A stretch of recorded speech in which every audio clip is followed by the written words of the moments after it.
الحمد لله نحمده ونستعينه ونستغفره ونؤمن به ونتوكل عليه ونعوذ بالله من شرور أنفسنا ومن سيئات أعمالنا من يهده الله فلا مضل له ومن يضلل فلا هادي له أشهد أن لا إله إلا الله وحده لا شريك له أشهد أن محمدا عبده ورسوله أما بعد يا أيها الذين آمنوا اتقوا الله حق تقاته ولا تموتن إلا وأنتم مسلمون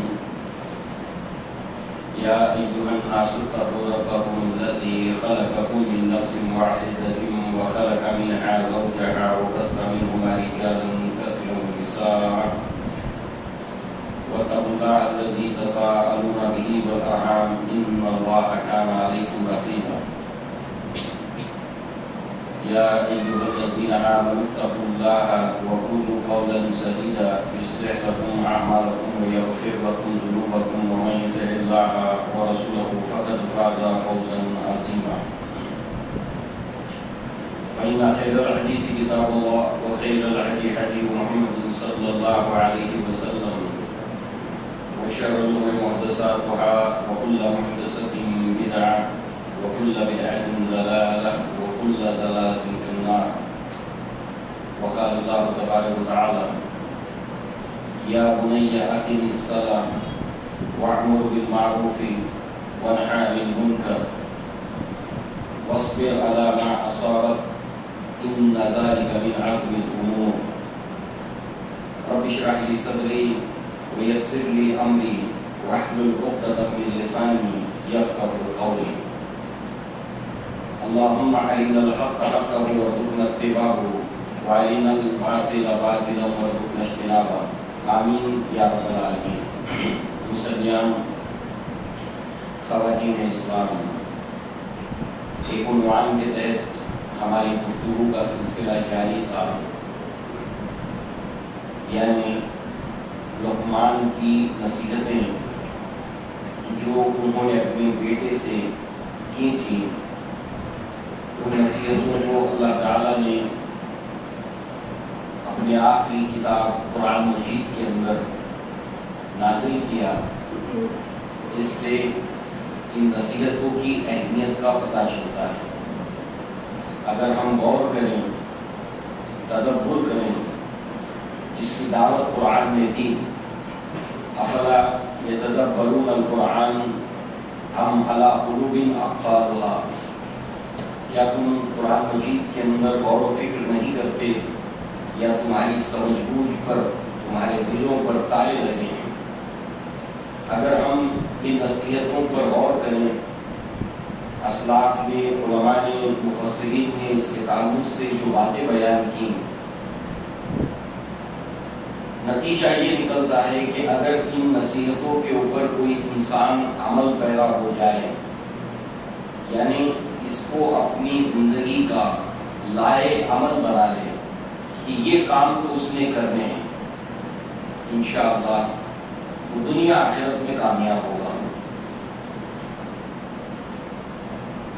اور اس بات کو سمجھنے کے لیے ایک بہت ہی مشہور وہ واقعہ جو ہر وہ مسلمان جو اپنے آپ کو مسجدوں سے جوڑے رکھتا ہے، وہ خواتین جو اپنے آپ کو اسلام سے، اسلامی تعلیمات سے، دینی تعلیمات سے جوڑے رکھتی ہیں، ان کے علم میں یہ بات بار بار آتی رہتی ہے کہ اللہ کے نبی کی خدمت میں ایک عام آدمی بدو، جس کو زیادہ معلوم نہیں تھا، دیہاتی انسان تھا، کہا مجھے اسلام کے بارے میں بتائیے۔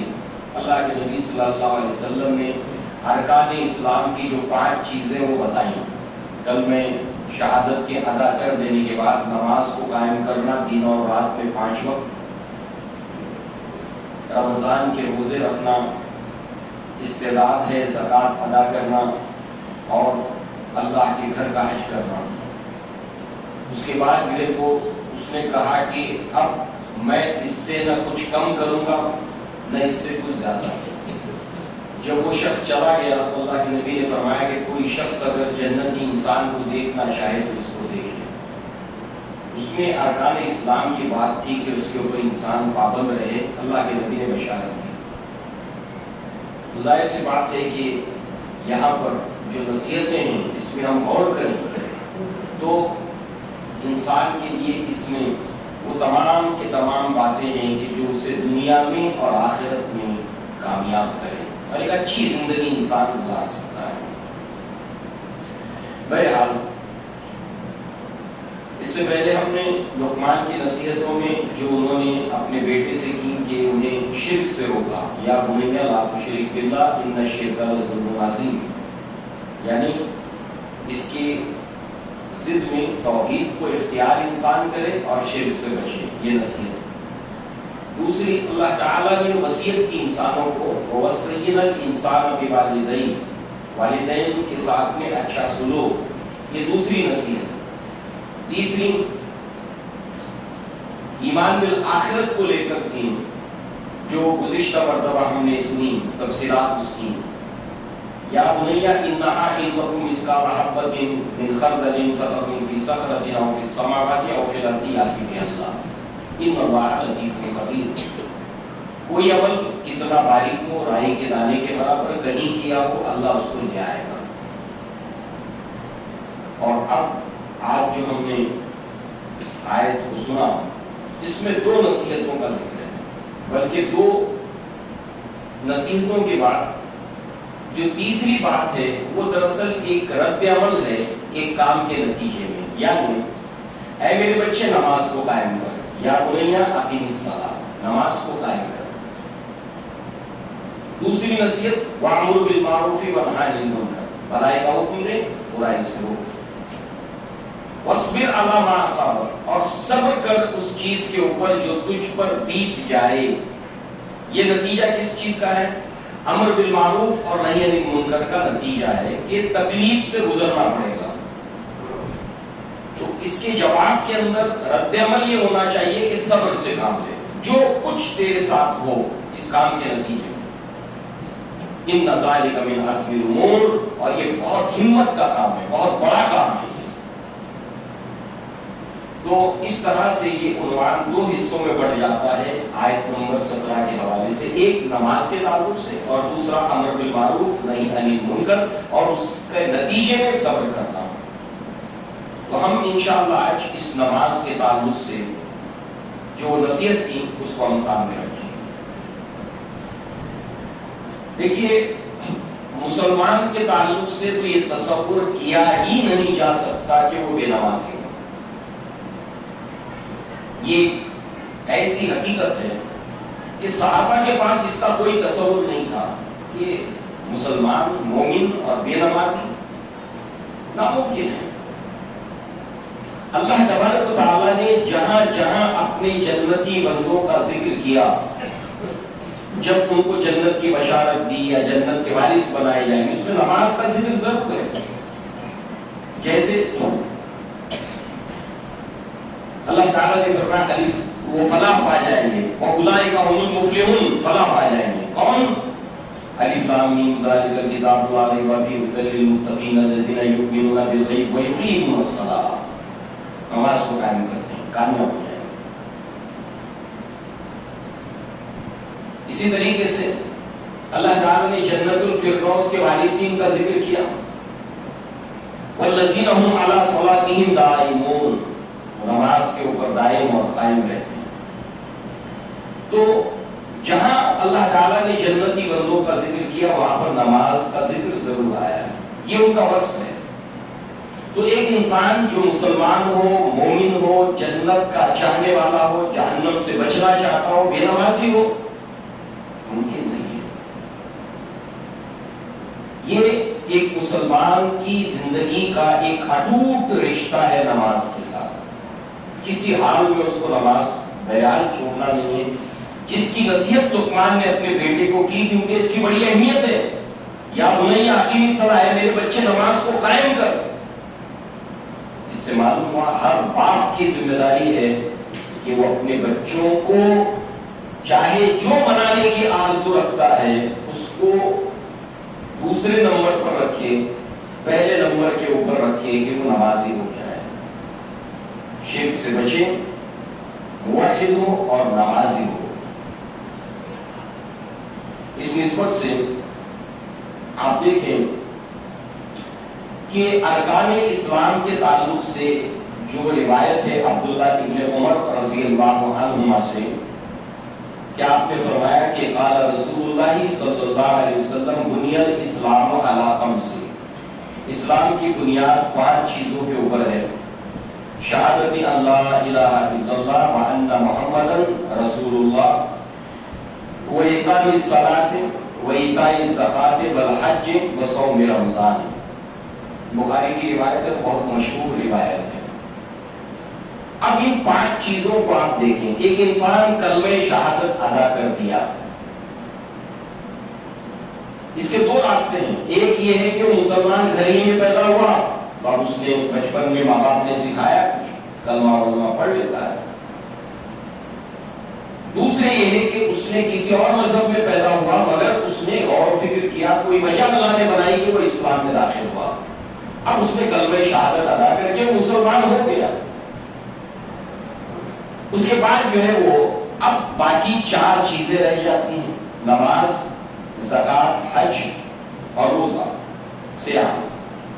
اگر آپ دیکھیں تو اس میں سے جو حج ہے وہ پوری زندگی کے اندر ایک بار فرض ہے، کتنی بھی دولت ہو ایک بار فرض ہے، وہ زیادہ کرے تو الگ مسئلہ ہے، مگر ایک بار فرض ہے۔ اللہ کے نبی نے جب حج کیا، حج کی ترغیب دلائی، شوق دلایا، اس کی اہمیت بتائی، اس فریضے کے تعلق سے غفلت نہ برتنے کی تلقین کی، تو ایک صاحب کھڑے ہوئے کہا، اللہ کے نبی حج کیا ایک ہی بار فرض ہے زندگی میں؟ اللہ کے نبی نے سکوت اختیار کیا، پھر کہا، پھر پوچھا، اللہ کے نبی ناراض ہو گئے، کہا کہ میں اگر ایک سے زائد بار کہوں گا تو اتنی بار فرض ہو جائے گا، لہذا سکوت، خاموشی۔ اللہ کے نبی نے فرمایا سکت عن اشیاء من غیر نسیان فلا تبعثوا، اللہ نے کئی چیزوں کے اوپر خاموشی اختیار کی ہے، جب خاموشی اختیار کی تو تم بھی خاموش ہو، اس میں کھوٹ پھریب کی ضرورت نہیں۔ یہ بیماری بنی اسرائیل کے اندر تھی، اللہ کے نبی نے فرمایا گزشتہ قومیں ان 3 چیزوں کی وجہ سے ہلاک ہوئی ہیں، وہ اضاعت المال، مال کو ضائع کرنا، کیل اور قال کرنا، وکثرت السوال، دائیں کیسی ہو، رنگ کیسا ہو، یہ کیسا ہو، وہ کیسا ہو، اتنے سوالات جب پہلی بار کہہ دیا تھا ڈائریکٹ زبان کرو کر کے ختم کر دیتے بات، مگر آخر میں انہوں نے اپنے دائرے کو تنگ کر لیا، انہیں وہ دائرے زبان کرنی پڑی جو انہیں سب سے زیادہ محبوب تھی۔ تو یہاں پر جو ہے وہ زندگی بھر میں ایک بار حج فرض ہے، کتنی دولت ہو اس کے پاس، زائد کرے اس کا اپنا معاملہ ہے، مگر ایک بار فرض ہے پوری زندگی میں۔ مسلمان ہو جائے گا، نمبر وہ بھی صاحب استعداد ہو، کنڈیشن ہے، صاحب استعداد نہیں ہے اس کے اوپر فرض نہیں۔ دوسرے زکات، سال میں ایک بار، یا فصل تیار ہو جائے اس وقت، سب کے اوپر نہیں ہے، جس کے پاس ہے اس کے اوپر۔ اس کے بعد 2 چیزیں رہ گئی، ایک نماز اور دوسرے رمضان کے روزے۔ رمضان کے روزوں کے تعلق سے اللہ نے مریض کو چھوٹ دے دی، مریضن او علی سفر، یا سفر میں ہو، وقتی طور پر اللہ تبارک تعالیٰ نے ان کے اوپر سے وہ چیز ساکت کر دی، بعد میں وہ اس کو ادا کرے، روزوں کو پورا کرے، نماز کو جو ہے وہ مریض ہے جب شفا ہو جائے، اچھا ہو جائے تو پھر اس کو پورا کرے، سفر میں ہے تو روزہ چھوڑ دے، بعد میں اس کو پورا کرے۔ اور اگر کوئی ایسا دائمی مرض ہے کہ روزہ رکھنے سے اس کی طبیعت بگڑ سکتی ہے، وہ بیمار ہو سکتا ہے، بیماری بڑھ سکتی ہے، تو اس کا فدیہ بتایا، مگر کیا نماز کا کوئی فدیہ ہے؟ بیماری کے حالت میں بھی چھوٹ ہے، سفر میں چھوٹ ہے کہیں چھوٹ؟ کہیں چھوٹ نہیں ہے، ہاں تخفیف ضرور ہے، ایمرجنسی ایسی ہے کہ تخفیف ہے مگر چھوٹ ہرگز نہیں ہے۔ اس اعتبار سے ان تمام 4 اعمال کے اندر آپ دیکھیں، نماز وہ بھی ہر روز 24 گھنٹے میں، دن اور رات میں ہر روز 5 وقت پڑھنا ہے، اسی لیے سورہ قیامہ میں فرمایا فَلَا نماز پڑھی، یعنی تصدیق کرنے کے بعد سب سے پہلے جو اس کو چیز کرنی ہے، اگر وہ صبح 10 بجے ایمان لایا ہے تو اس کے پچھلے سارے گناہ معاف ہو گئے، اسلام میں داخل ہو گیا، اب ظہر سے شروع ہو جائے ٹل ڈیتھ، مرنے تک۔ زکات سال گزرنا پڑے گا، حج زندگی میں ہوئے، رمضان کا انتظار کرنا پڑے گا، نماز شروع ہو گئی۔ اللہ کے نبی صلی اللہ علیہ وسلم نے معاذ بن جبل کو یمن کی طرف جب روانہ کیا تو کہا تمہارا سامنا اہل کتاب سے ہوگا، تعلیم کیسے دو گے؟ کہا کہ اللہ کے نبی میں توحید کی تعلیم دوں گا۔ کہا قبول کر لے، نماز، فوراً کلمہ شہادت کے بعد نماز۔ اور اس اعتبار سے ہمیں معلوم ہوتا ہے کہ اس کی کتنی اہمیت ہے نماز کے تعلق سے۔ اللہ کے نبی صلی اللہ علیہ وسلم کی آخری نصیحت، جب آپ کچھ کہہ رہے تھے، آپ کے ہونٹ ہل رہے تھے، صاف سن نہیں پا رہے تھے صحابہ، تو اس وقت عائشہ صدیقہ نے اپنے کانوں کو لگایا تاکہ سن سکیں۔ تو آپ جس بات کو دہرا رہے تھے آخری وقت میں، الصلاۃ الصلاۃ ملک یمین، یعنی نماز نماز، اور تمہارے ماتحت جو غلام ہیں، جو لونڈیاں ہیں، ان کا خیال رکھو، ان کے حقوق کی پاسداری کرو، نماز اتنی امپورٹنس۔ اللہ کے نبی صلی اللہ علیہ وسلم آخری وقت کے اندر 2 صحابہ کے کندھا، اس کا سہارا لے کر جو ہے وہ نماز کی طرف آ رہے ہیں، بے ہوشی تاری ہوتی ہے، بار بار کہتے میں نے نماز پڑھی، صحابہ انتظار میں ہیں۔ اللہ کے نبی صلی اللہ علیہ وسلم نے نصیحت کی، بلکہ آخری وقت تک عمل سے بھی نماز کی اہمیت کو بتایا۔ شیطان ہے، ابلیس وسوسے ڈالتا ہے۔ اللہ کے نبی نے فرمایا وہ تھوتنی لگا کر دل کے اوپر بیٹھتا ہے، جیسے تھوتنی کہتے ہیں نلکی ہوتی ہے، پائپ، دیہات میں عورتیں چولہے کے اندر آگ کو دہکانے کے اس میں پھونک مارتی ہیں، وہ جو تھوتنی وہ نلکی ہوتی ہے، ایسے وہ پھونک مارتا رہتا ہے، بہکاتا رہتا ہے۔ تو عبد القادر جیلانی رحمہ اللہ کو بھی اس نے کہا کہ تم نے بہت بڑا مرتبہ پا لیا، بہت بڑا مقام پا لیا، شریعت تم پر سے ثابت ہو گئی، اب تمہیں نماز اس کی ضرورت نہیں، تم نے وہ پا لیا جو پانا تھا۔ عبد القادر جیلانی رحمہ اللہ نے فوراً اعوذ باللہ پڑھا اور دھتکارا۔ شیطان اپنے دوسرے روپ میں آیا، کہا کہ عبد القادر تو بچ گیا، تو بچ گیا، تیرے علم نے تجھے بچا لیا۔ کہا میرے علم میں نہیں، میرے اللہ تعالیٰ نے مجھے بچایا۔ اور کہا کہ جب نبی کے اوپر نماز ثابت نہیں ہوئی آخری وقت تک، تو اس کی امتی کا معاملہ کیا ہے؟ نماز کی اہمیت کو دیکھیے، اور آج مسجدوں کا حال دیکھیے، کتنی عالیشان مسجدیں مسلمان بنا رہے ہیں، الحمدللہ، بڑی بڑی مسجدیں، کروڑوں روپیہ بڑے بڑے شہروں میں مسجدوں کے قیام کے لیے خرچ کر رہے ہیں، الحمدللہ۔ مگر ایک کہ جتنی محنت مسجدوں کی تعمیر میں ہو رہی ہے، تقاضا اس بات کا ہے کہ مسجد بھر گیا ہے نمازیوں سے۔ اس بات کی محنت کرنا ہر نمازی کی، ہر مصلی کی ذمہ داری ہے۔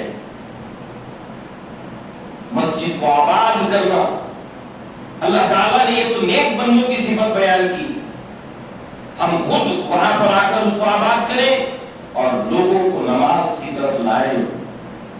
ہر عورت کی ذمہ داری ہے، ہر مرد کی ذمہ داری ہے کہ اللہ کے گھر کو آباد رکھیں، شاداب رکھیں نمازیوں کے ذریعے سے، اس کو ویران ہونے نہ دیں، مسجدوں کو ویران ہونے نہ دیں۔ اس بات کو لے کر ہر مسلمان فکر مند ہونا چاہیے۔ لہذا جو ہے وہ اسی کے ساتھ ساتھ جو ہے وہ عمر بن الخطاب فیروز لولو نے جب نماز کی حالت کے اندر آپ کے اوپر حملہ کیا، کئی کالی بار لگائے، دوا ڈالتے تھے پیٹ سے باہر آ جاتی تھی، شربت پلایا پیٹ سے باہر آیا، بار بار غشی تاری ہوتی تھی، جب ہوش میں آتے تھے کہتے میں نے نماز پوری کر لی، میں نے نماز پوری کر لی. یہ ہے اللہ کے نبی، یہ ہے اللہ کے نبی کے امتی. اتنی نماز کی فکر.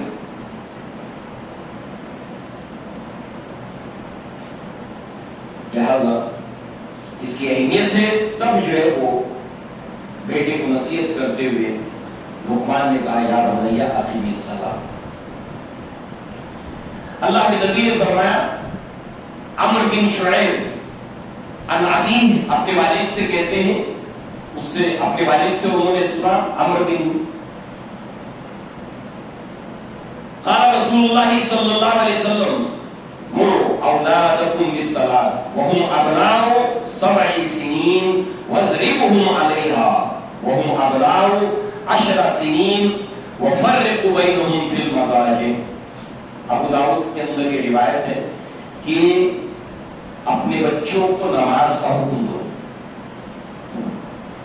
اور جب وہ 10 سال کے ہو جائے نماز نہیں پڑھتے ان کو مارو، سختی کرو ان کے ساتھ، تاکہ ان کا جسم اس نماز کے پڑھنے کا عادی ہو جائے، ان کی تربیت ہو جائے.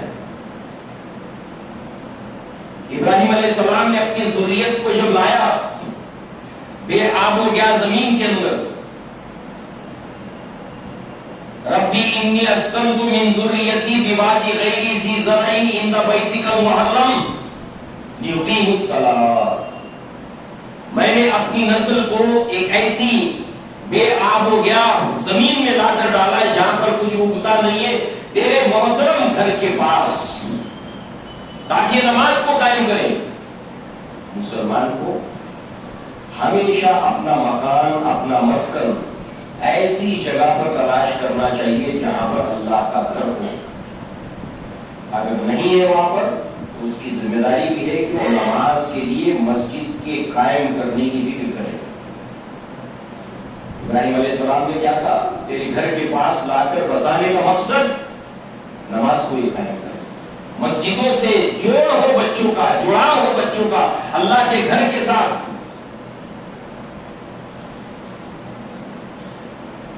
اگر آپ دیکھیں جیسے جیسے انسان کی دولت اور پیسے میں اضافہ ہوتا ہے، ارے کیا سوسائٹی ہے، کیا سیکورٹی ہے، کیا کیمرے ہیں، صبح میں گارڈن ہے، واکنگ کا جو ہے ٹریک بنا ہوا ہے، جم ہے اس کے اندر، پیسفل سوسائٹی، کسی کو کوئی تکلیف نہیں ہے. آس پاس میں مسجد ہے، کیا فائدہ ہے اسی سوسائٹی کا جہاں پر قانونی 5 وقت جو ہے اذان کی آواز سنائی نہ دیتی.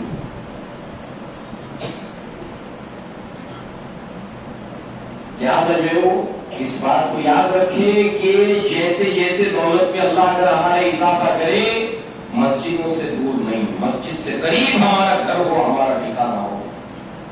ابراہیم علیہ السلام کی اس بات کو، اس دعا کو یاد کریں کہ میں نے تیرے گھر کے پاس لا کر اپنی ذریت کو بسایا ہے تاکہ یہ نماز کو قائم کریں. لہذا اللہ کے نبی نے فرمایا کہ 10 سال کا ہو جائے مارو اور ان کے بستروں کو الگ کرو. اسی طریقے سے آپ دیکھیے کہ اللہ تبارک و تعالیٰ نے قرآن مجید کے اندر جا بجا جو نماز کے تعلق سے حکم دیا. سورہ حجرات کے اندر ایک وقت ایسا آیا کہ جب اسلام کے اندر جو درجوں لوگ داخل ہونے لگے تو اس وقت کچھ دیہاتی لوگ آتے تھے، اسلام قبول کرتے تھے. اللہ کے نبی صلی اللہ علیہ وسلم کے ساتھ ان کا رویہ سمجھ بوجھ کا نہیں تھا. وہ اللہ کے رسول کے رسالت اور رسول ہے اس کی معرفت نہیں رکھتے تھے. گھروں کے باہر سے آواز دیتے تھے یا محمد اخرج الینا، اے محمد صلی اللہ علیہ وسلم باہر ہی ہم کو کچھ پوچھنا ہے. اور اسلام جو لائے تھے تو ایسا بہیو کرتے تھے جیسے انہوں نے احسان کیا ہے. اللہ تعالیٰ نے فرمایا کہ نبی آپ ان سے کہیے کہ تم اپنے اسلام لانے کا احسان مجھ پر مت دھرو، اللہ کا شکر ادا کرو کہ اللہ تعالیٰ نے تمہیں اسلام کی توفیق دی. اور پھر انہی سے خطاب کرتے ہوئے فرمایا وقالت العرب آمنا، یہ بدو یہ دیہاتی کہتے ہیں کہ ہم ایمان لائے ہیں.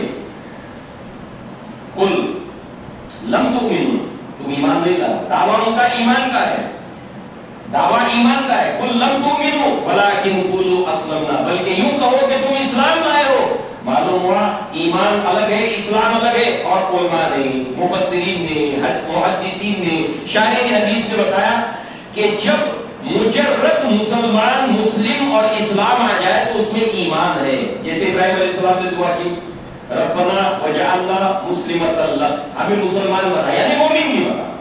جو مسلمان صرف مسلمان آ جائے، مسلم آ جائے، قرآن میں حدیث میں مومن اس میں اپنے آپ انڈرسٹوڈ ہے. جب مومن آ جائے تو پھر مسلم انڈرسٹوڈ ہے. جب مجرد اکیلا آئے مسلم، اکیلا آئے مومن. مگر قرآن اور حدیث میں جب دونوں اکٹھے ہو جائے تو حدیث بتاتی ہے کہ اسلام الگ ہے، قرآن الگ ہے. جیسے یہاں پر قل لم تؤمنوا، کہہ دیجئے نبی تم ایمان نہیں لائے ہو، ایمان نہیں لائے ہو، تمہارا دعویٰ ہے ایمان کا. ولکن قولوا اسلمنا، بلکہ یوں کہو کہ تم اسلام لائے ہو. معلوم ہے اسلام اور ایمان میں فرق ہے. دوسری طرف حدیث کے اندر حدیث جبریل آپ نے سنی ہے. جبریل علیہ السلام نے کہا اخبرنی عن الاسلام، اسلام کیا ہے مجھے بتائیے. اللہ کے نبی نے اسلام کیا ہے بتایا. اخبرنی عن الایمان، جب اسلام بتایا تو ایمان الگ سے کیوں پوچھا؟ دونوں کے جوابات الگ الگ ہیں. پھر ایمان کیا ہے وہ بتایا. تو معلوم ہوا اسلام یہ ہے، ایمان یہ. تو تم یہ کہو اسلام لائے ہو. ولما يدخل الايمان في قلوبكم، ایمان تو تمہارے دلوں میں ابھی داخل نہیں ہوا. ہاں مگر تم اسی طریقے سے وَإِن تُطِيعُوا اللَّهَ وَرَسُولَهُ لَا يَلِدْكُم مِّنْ أَعْمَالِكُمْ شَيْئًا، مگر اسی طرح اگر تم اسی اسلام کی حالت کے اندر، ایمان کی مٹھاس تم کو ابھی ملی نہیں ہے، مگر اسی اسلام کے اوپر اللہ اور اس کے رسول کی اگر اطاعت کرتے رہے، اللہ تمہارے اعمال کو کچھ کاٹے گا نہیں. ایمان کی مٹھاس تو تم کو ملی نہیں ہے، اس کی حلاوت تمہیں بھی نصیب نہیں ہوئی ہے. الایمان یزید و ینقص، ایمان بڑھتا ہے اور ایمان گھٹتا ہے. مگر اس ایمان کی مٹھاس نہ ملنے کے باوجود بھی اقرار کر لیا. میرے لیے تو ہے اقرار باللسان ہی بہت، ہزار شکر کے ملا ہے صاحب تصدیق. میں نے اقرار کر لیا لا الہ الا اللہ محمد رسول اللہ. اس اقرار کے ساتھ نماز، ارکان اسلام کے پابند رہو، اللہ تمہارے اعمال میں کچھ ضائع نہیں کرے گا، کچھ کٹوتی نہیں کرے گا.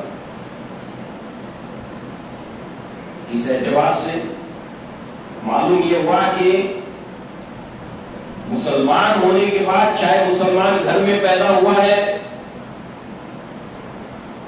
مسلمان گھر میں پیدا ہوا ہے، اس کی اپنی سوچ نہیں، تو اس نسبت سے جو ہے وہ اس کے اوپر لازم ہے کہ نماز کو بہرحال ادا کرے، نماز کو قائم کرنے کی ہمیشہ فکر کرے.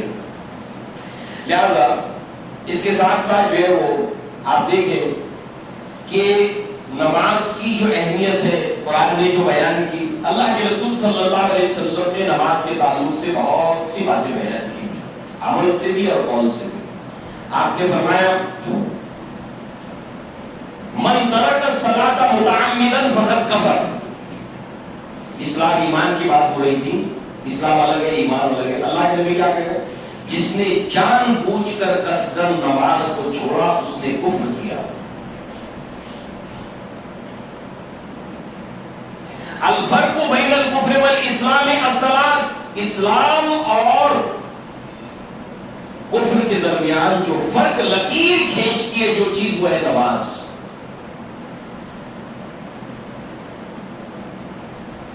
قرآن مجید کے اندر اللہ تعالیٰ نے فرمایا کہ واتقون واقم الصلاۃ، اللہ سے ڈرو، نماز کو قائم کرو، ولا تکونوا من المشرکین، اور مشرکوں میں سے مت ہو جاؤ. ادھر نبی کہہ رہے اس نے کفر کیا، قرآن کہہ رہا ہے ڈرو اللہ سے، نماز کو قائم کرو اور مشرک مت ہو جاؤ. یعنی بے نمازی کہیں نہ کہیں جو ہے وہ اپنے خواہشات کی پیروی کر کے، نماز کو ترک کر کے، نماز سے لاپرواہ ہو کر زندگی گزارتا ہے، اسے بہت بڑی وعید قرآن کے اندر آئی ہے. اتنا ہی نہیں، جو نماز پڑھتے ہیں مگر نماز کے ساتھ سستی شامل ہے، اللہ تعالیٰ نے ان کو ویل سنائی، فَوَيْلٌ لِّلْمُصَلِّينَ الَّذِينَ هُمْ عَنْ صَلَاتِهِمْ سَاهُونَ. ویل ہے ان کے لیے جو نماز کے اندر سستی سستی اور کاہلی اختیار کرتے ہیں. تو جو بے نمازی ان کا معاملہ کیا ہے؟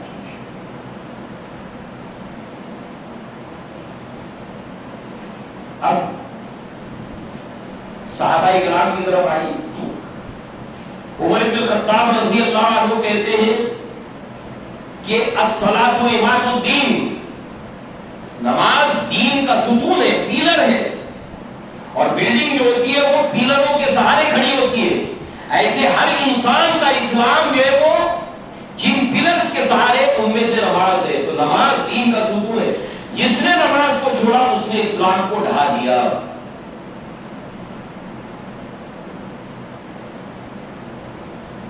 عبداللہ ابن عمر رضی اللہ عنہ، عبداللہ ابن مسعود رضی اللہ عنہ کہتے ہیں کہ اگر تم چاہتے ہو کہ آخرت میں اللہ تعالیٰ تمہیں مسلمانوں کے گروہ میں کھڑا کرے، جمع رکھے، تو نماز کو قائم کرو. کیونکہ آخرت کے اندر کیا ہوگا؟ وَامْتَازُوا الْيَوْمَ أَيُّهَا الْمُجْرِمُونَ، مجرموں کو چھانٹ کر پہلے الگ کیا جائے گا. کفار مشرکین سب الگ، مسلمان الگ. پھر مسلمانوں کے اندر گروہ گروہ ہوں گے. نبیوں کا گروپ الگ ہوگا، صدیقین کا گروپ الگ ہوگا، شہداء کا گروپ الگ ہوگا، عام صالحین کا گروہ الگ ہوگا. تو یہ گروپ بنیں گے وہاں پر. تو اگر تم چاہتے ہو کہ مسلمانوں کے کسی گروہ میں تم کو کھڑا کیا جائے تو نماز پڑھو، ورنہ تم کو مسلمانوں کے گروہ میں شامل بھی نہیں کیا جائے گا. بے نمازی کا انجام فرعون، حامان، امیہ بن خلف کے ساتھ میں ہوگا. اس کے ساتھ کھڑا رہے گا وہ آدمی. جہنم کے درجات ہیں، ان میں ایک بدترین درجہ جو ہے وہ سقر ہے. اور اللہ تعالیٰ نے اس منظر کو قبل از وقت قرآن مجید کے اندر بتا دیا. جب جنتی جہنمیوں سے پوچھیں گے، اللہ تعالیٰ یہ انتظام کرے گا کہ وہ ان سے کلام کریں گے، بات کریں گے، انہیں کوئی نقصان نہیں پہنچے گا جہنم کی وجہ سے، اور جہنمیوں کو جنت سے کوئی فائدہ نہیں ملے گا جب یہ کلام کریں گے. یتساءلون عن المجرمین، اور مجرموں سے سوال پوچھا جائے گا. مجرموں سے سوال پوچھیں گے جنتی، ما سلککم فی سقر، تم اس جہنم میں بدترین جگہ میں کیوں آئے، جس کے اندر کون رہنے والا ہے؟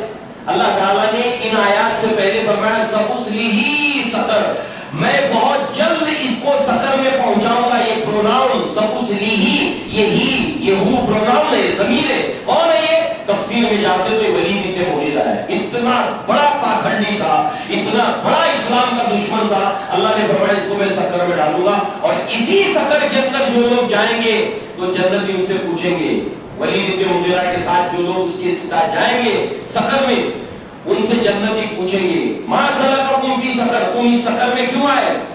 سب سے پہلی وجہ یہ بتائیں گے لم نک من المصلین، ہم لوگ نماز نہیں پڑھتے تھے، بے نمازی تھے ہم لوگ. یہ نمازی کا ٹھکانہ سقر. اور اللہ تعالیٰ نے نبی سے خطاب کر کے فرمایا کہ کیا آپ کیا جانو کہ سقر کیا ہے؟ لا تبقی ولا تذر، نہ کچھ باقی چھوڑے گی نہ ختم ہونے دے گی. انسان کی کھال جلے گی، اس کا گوشت جلے گا، اس کی ہڈیاں جلے گی، ابھی ختم نہیں ہوگا، پھر بن کر تیار ہو جائے گا. جیسے پتا درخت سے جھڑا پھر آ گیا، جھڑا پھر آ گیا، ایسے یہ سب گوشت اس کو دیا جائے گا، جلے گا پھر، تاکہ جلنے کا مزہ چکھتے رہو. کیونکہ جہنم میں کچھ ایسے بھی جہنمی ہے جن کی صرف کھال جلے گی. سورہ نساء میں اللہ تعالیٰ نے فرمایا کلما نضجت جلودہم بدلناہم جلودا غیرہا، جب ان کی کھال جل جائے گی تو ہم ان کے نئی کھال عطا کریں گے. مگر جو سقر میں جانے والے ان کی کھال، ان کا گوشت، ان کی ہڈیاں آگ چھو لے گی اس کو، اور پھر بن کر تیار، مزہ چکھتے رہو. وجہ نماز نہیں پڑھتے تھے، مسلمان تھے نماز نہیں پڑھتے تھے. قرآن نے کیا کہا دیکھا، نبی نے کیا کہا دیکھا، کیا ترغیب دلائی گئی، وہاں انذار کیا گیا نماز کے لیے. کوئی مسلمان کے بارے میں سوچا نہیں جا سکتا کہ وہ بے نمازی ہو سکتا ہے. پڑھے گا ضرور 5 وقت کی نماز. 5 وقت کی نماز میں کچھ کوتاہی ہوتی ہے تو ڈرتا رہے گا اللہ میری نماز ٹھیک ہو جائے، میری نماز ٹھیک ہو جائے، اس میں کوتاہی ہے. کچھ نمازیں پیچھے رہ جا رہی، کچھ چھوٹ جا رہی، پڑھ تو لیتا ہوں اللہ میری نماز کو بہتر کر، میری نماز کو بہتر کر. جس طریقے سے مچھلی پانی کے بغیر تڑپتی ہے، ایسے ایک مومن، ایک مسلمان نماز کے بغیر بے چین اور بے قرار رہتا ہے۔ نماز نہیں پڑھو پریشان ہو جائے گا، نماز نہیں پڑھی۔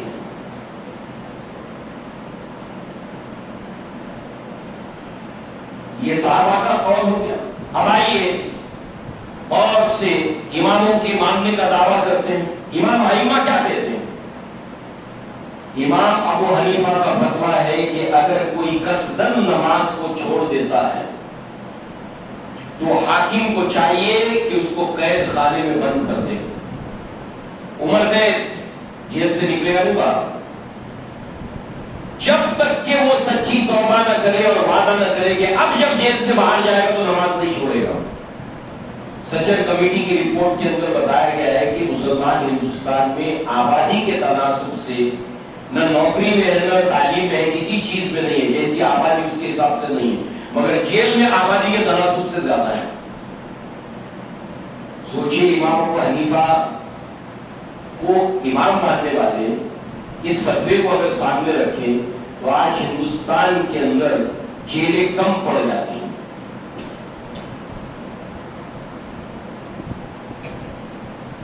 امام شافعی، امام مالک، امام احمد بن حنبل، تینوں کا فتویٰ اس سے سخت ہے۔ وہ کیا ہے؟ حاکم کو چاہیے کہ اس کی گردن زدنی کر دے، اس کے سر سے، اس کا دھڑ سے اس کا سر الگ کر دے۔ ایسے انسان کو زندہ رہنے کا حق نہیں ہے جو نماز نہیں پڑھتا ہے۔ امام شافعی، امام مالک، امام احمد بن حنبل، واجب القتل یہ نماز۔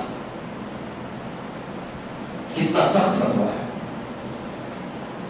عبد القادر جیلانی رحمہ اللہ کہتے ہیں کہ جو مسلمان نماز نہیں پڑھتا، تم کو معلوم ہے تمہارے محلے میں رہتا ہے، تمہاری بستی میں رہتا ہے، بے نمازی ہے، وہ مر جائے اس کی نماز جنازہ مت پڑھو اور اس کو مسلمانوں کے قبرستان میں دفناؤ بھی مت، کہیں بھی لے جا کے دفناؤ، مسلمان کے قبرستان میں مت دفناؤ۔ کتنا سخت فتویٰ ہے۔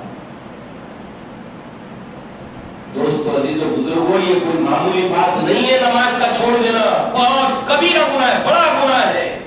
اس لیے لقمان جیسے حکیم اور دانشور اور دور اندیش انسان نے اپنے بچے کو جو نصیحت کی، یا بنیا اقیم الصلاۃ، اے میرے بچے نماز کو قائم کر۔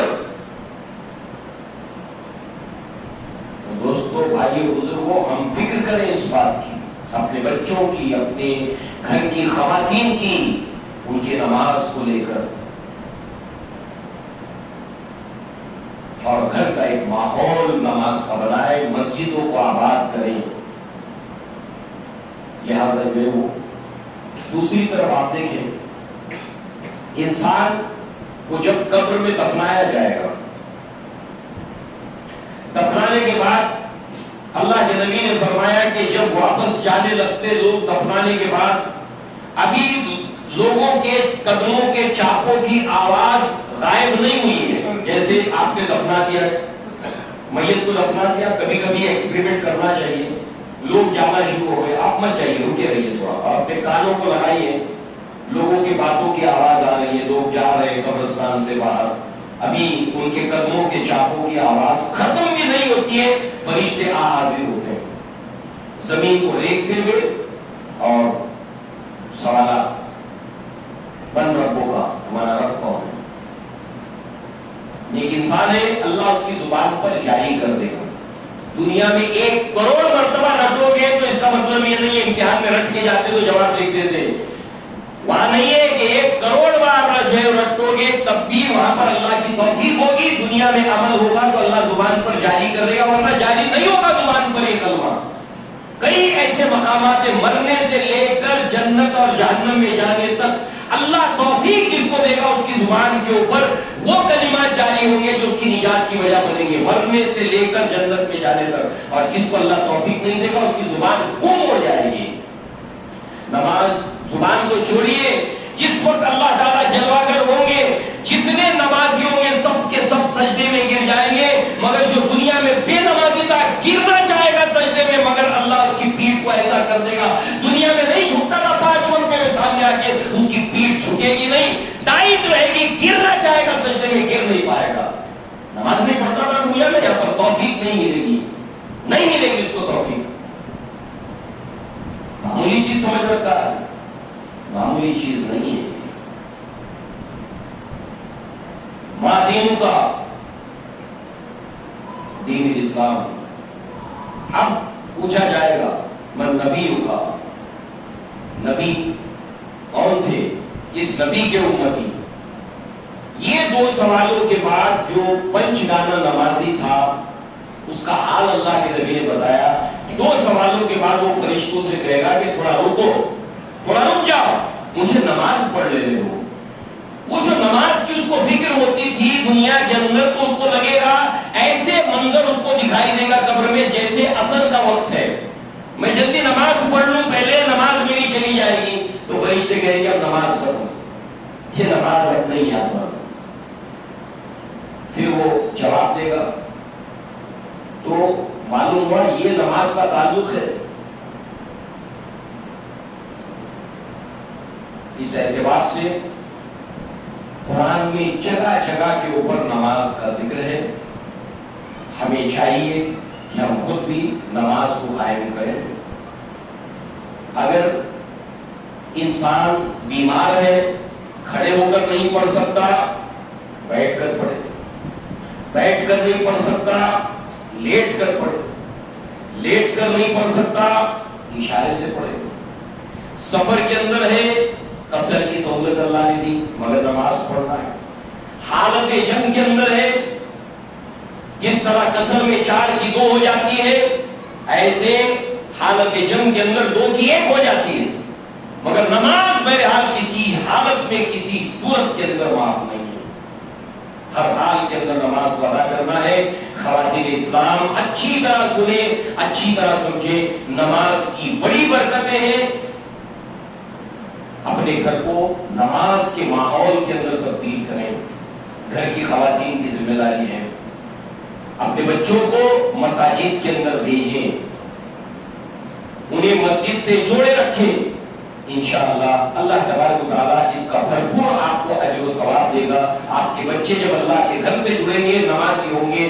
لہذا اس بات کی فکر ہمیشہ کریں. ہم سب اللہ تعالیٰ سے دعا ہے کہ اللہ تعالیٰ ہمیں اس کی توفیق عطا فرمائے اور اللہ تعالیٰ ہمیں سچا پکا نمازی بنائے. ہر حال کے اندر ہمیں نماز پڑھنے والا بنائے. اقول قولی ھذا واستغفر اللہ لی ولکم ولسائر المسلمین والمسلمات وآخر دعوانا ان الحمد للہ رب العالمین. السلام علیکم ورحمۃ اللہ وبرکاتہ.